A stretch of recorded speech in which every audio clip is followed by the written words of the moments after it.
this video, I want to give you some quick tips on one of the things that I think the professionals do better, and one of the ways to sort of shift the way you're thinking in your practicing to get more out of it.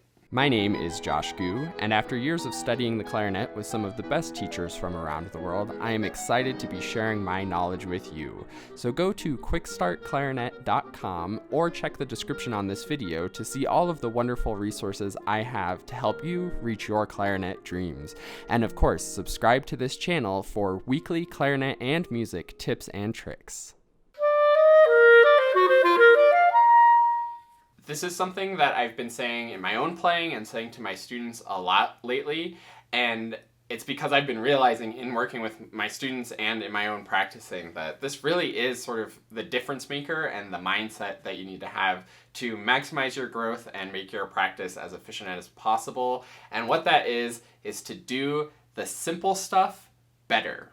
So let me elaborate on this just a little bit. It is as straightforward as it sounds.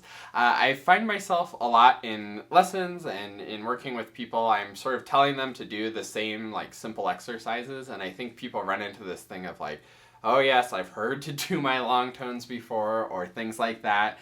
And I think it can often be sort of written off as like, yes, of course I'm supposed to do my long tones. Yes, of course I'm supposed to practice my scales, etc.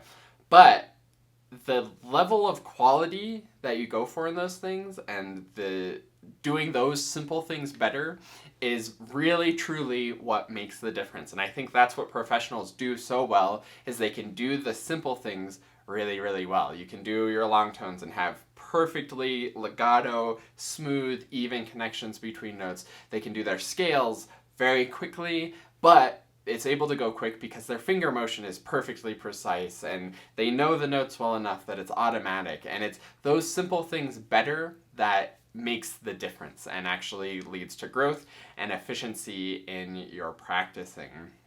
You could go through the whole Barramon book. I say this all the time. You could play through every note in the Barramon book without getting that much better.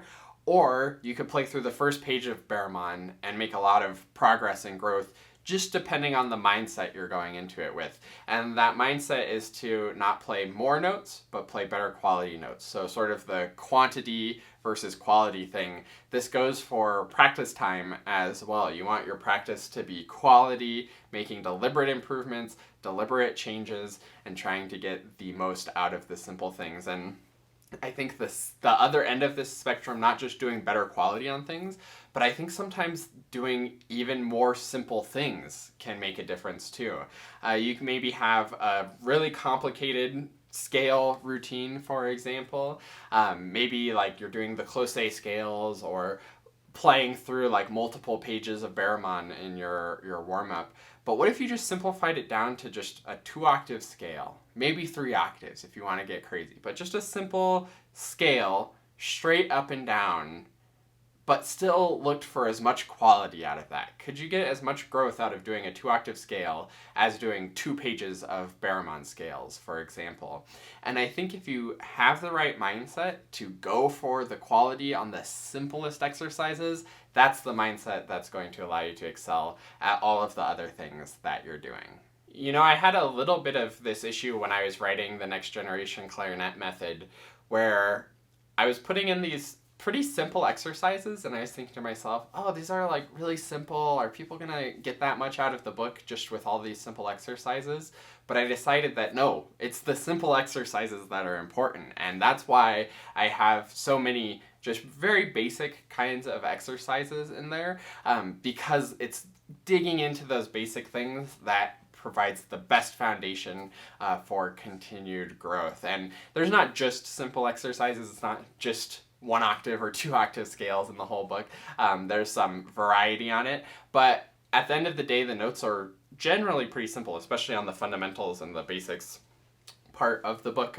But those exercises, like getting the most out of them, means really going for the quality on all of those simple notes. And the simpler the exercise, the more bandwidth you have to think about the quality of your clarinet playing. So I encourage you all to dig into your warm-ups, whether you have the next generation clarinet method or you have whatever warm-up method book or routine that you're into.